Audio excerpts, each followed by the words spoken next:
Good afternoon and welcome back to Valley News Now. Adam Shelf with Bob Roers. Bob, how are you, my friend? Good to see you, Adam. Good to see you too. Been a while, and for those who don't know, Bob, you've been doing all sorts of work with the RedHawks. Excellent season last year. So tell us a little bit about your job with the team and the work that's kind of really gone on. You said that your 2025 season started at the end of 2024 season? Really, it starts, towards the end of the season. In August, it's back knocking on doors and making phone calls and reaching out to people, current sponsors that we've had. Just get in front of them. They've got budgeting that they need to do for the following year, so we want to make sure that we're on the top of their list, top of mind at least with them. So we started reaching out that time, and after the first year, things really start cranking up here for the 2025 season. So it's been going well. We're getting the calendar filled up with promotions and whatnot, and we're very excited. 30th season this year in 2025. Hard to believe, isn't it? It really is, and I remember the 25th. You still see like gear from the 25th season, and that wasn't obviously that long ago. Are you guys going to do some cool stuff? Those 25th year bobbleheads, I have two of them. I was late to the party. I didn't live here yet, but I have the Mathis, and I got somebody else.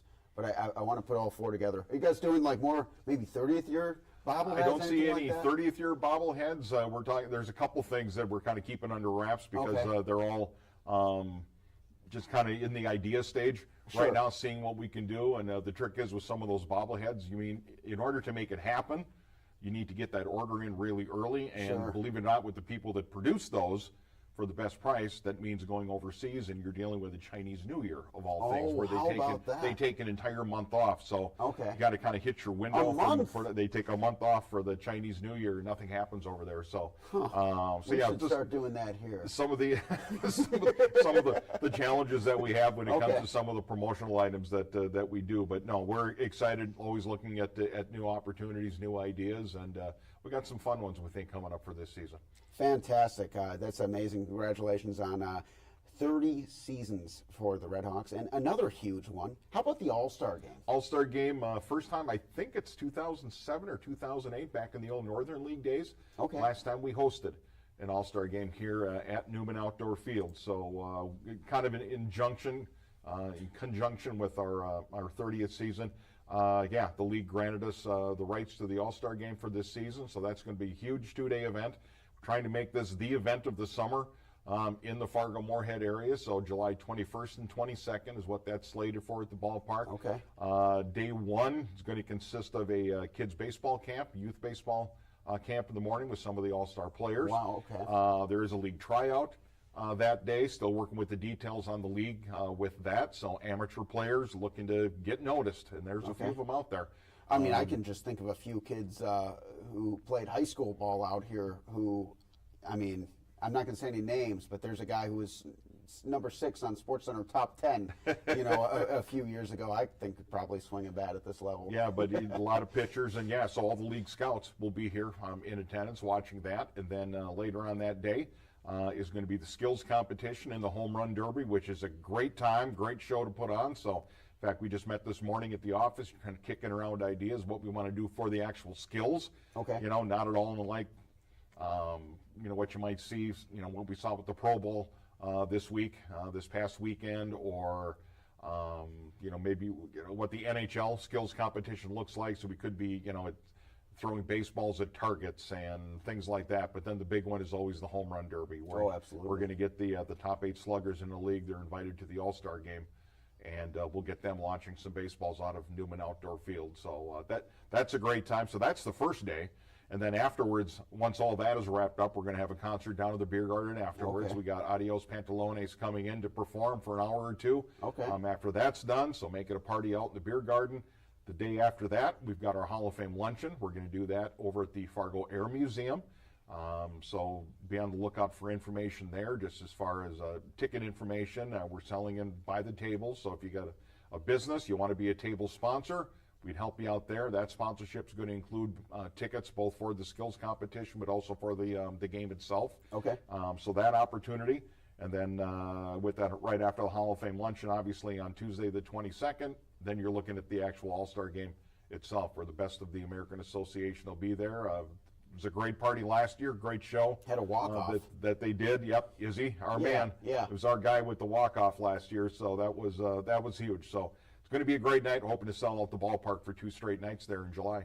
I believe it. And I know Blues Fest is coming up. Blues Fest, yep. Blues, and so I'm just like thinking, because I already have, I got a friend coming in actually from Colorado just for Blues Fest. Wonderful. And I know you guys are a part of that as well. And so now I have to, I got to plan around that too, and that's like a week before, That's a week and a half before. week after the All-Star game. So Yeah, All-Star so- game be the so the 21st, All-Star game- 22nd. All-Star game is going to hit, I believe, that very first weekend in Yeah. August. So, yeah. Yeah. Oh, amazing. Okay, so you got. Keep that ballpark busy, right? Yeah, the dog days of summer are looking glorious, man, and it's still like the cold days of winter. Yeah, so that's pretty exactly. cool. Give us something to look forward to. Absolutely. Absolutely, and you know, just so much of what you said, like it is like a big work in progress. You know, I know you only have so much information now, but all the more reason I appreciate you talking about it. But one more thing that really was just like super cool, and this came out yesterday. You guys are going to play against NDSU. Got an exhibition game scheduled against the Bison, yeah, and why not? We share the ballpark that time of the year, and you know, they're always looking for better competition, just makes them better. Our guys are looking to get into game shape, so yeah, just a chance. Maybe Peter Brookshaw and Parker Harm, 2 of our former Bison that are on our roster now for this coming season. Chance for them to renew some acquaintances going on over there, but NDSU's got some nice ball players, I'm sure, coming back on their roster as well, so hey, good excuse for the fans. Bison fans coming out. We know we share a fan base. You know, Bison fans are oftentimes RedHawks fans, and what a great opportunity to see both teams go head-to-head in an exhibition matchup. So it may take the form of more of a scrimmage, you know, type look, but still, you know, obviously, you know, 3 outs per inning, but I don't think we're going to get so caught up with making sure player changes are correct and everything. It's just getting guys out in the field and getting swings in and pitchers get some innings in and just make it a fun night. But yeah, great chance for baseball fans just to come out and see some pretty good baseball before we open our season on May 9th at home. Yeah, that's a win-win, and especially NDSU. You know, college baseball season starts really early. It does. And so it's just an excellent opportunity for them to play against you guys. I mean, you said it yourself, but that's super cool, especially when you consider Brookshaw and Parker Harm. I mean, those guys were studs. Obviously. They were studs. Peter could flat out hit at the college level, and I was really, you know, we picked him up a season and a half ago. We picked him up around July after the college season, you know, wrapped up when he graduated and got him in the lineup. And there's an adjustment period. You just don't come from the college game and roll right in, even at the independent level. Yeah. There is an adjustment to be made, and to Peter's credit, he made a huge jump last year, hitting-wise. I was just going to say, so I mean, he became a fixture. It's great that we got him back again this year. And then Parker Harm kind of experienced a little bit of the same thing. It's like, you know, you go to the minors and kind of work your way through. It's a little, the hitting is different, and you're facing different, where, you know, your straight fastball isn't going to get you by. You've got to be able to come up with a second and third pitch. So he's kind of working his way through, and I think he kind of settled in late in the season for us last year. So we're glad to have him back as well. It's tough to find good left-handed pitching, and he's one of them. We're going to be counting on him this year. Yeah, this is a big X factor for sure. So May 7th is that game, that exhibition game. So okay, May 7th. Make sure we get that just a couple days before the home opener on that Wednesday. So what a fun be week. Awesome. Yeah. Awesome. So I know that it's still a lot up in the air. Contracts are still out, but who is coming back? What do we know right now? We know we've got our infield pretty much set to go. Okay. We've got work our way from third to first. So C.J. Valdez, who was outstanding for us, he again kind of a mid-season pickup that proved that he could play at this level. And again, you go through, once pitchers figure out where your weaknesses are, I mean, you'll start getting exposed, and I think that maybe happened to CJ a little bit last season, but definitely proved he can hit. He's very capable of hitting in this league. So he's back, local product. Michael Hallquist is back, probably taking over our shortstop position. No word yet on whether or not Sam Dexter is coming back. I know Sam hinted at retirement even 2 years ago and being done. But Michael Hallquist is back, and we expect good things out of his bat. The kid's just a hitter. I mean, flat out, but he showed he can play the field a little bit too. Peter Brookshaw will be back as a second baseman. Marcus Chu, who was the co-defensive player of the year, again, kind of a mid-season acquisition, wasn't getting much playing time at Lake Country last year.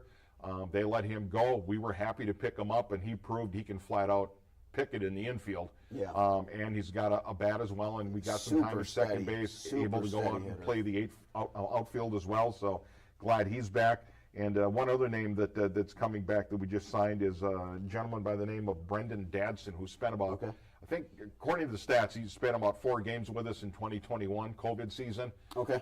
Kid out of Canada, out of Ontario, that showed he's got a little bit of pop to his bat too. So he was recently signed, so that'll be one of the new faces that we've got. And then pitching-wise, Garrett Alexander's back.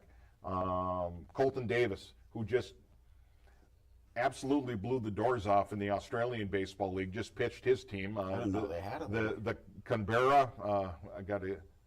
Canberra Cavalry just won the Australian Baseball League championship, and Colton Davis, in a 5-0 championship game win, goes 8 2/3 inning of shutout baseball. Finally gave it up to a reliever for that final out, but he was named the championship series MVP. So congratulations to him. Hoping to get Jake Dykoff back. Jake pitched for that same team down in Australia. It's amazing. You start going through the list and you start recognizing names in the Australian League. A lot of them played here in the American Association. So kind of a nice attachment. Jim Bennett, former manager of the RedHawks, actually managed the Canberra team in Australia to that championship. So kind of a neat tie-in there. Yeah, really cool. Know there even was such a thing. Well, it's their summer over there this time of the year, so guys are just looking for a way. I remember Zach Penpraise always, would go over and play in Australia for a few seasons too. So it's just something that we had. Colby Kaiser's coming back, native of Sebeka, Minnesota. Pitched last year, his first year. Showed some promise. Pitched well enough for us. These spot starts. Good out of the bullpen when we needed him. So he's going to be coming back this year. I'm trying to look at other new faces. Like I said, Davis is coming back.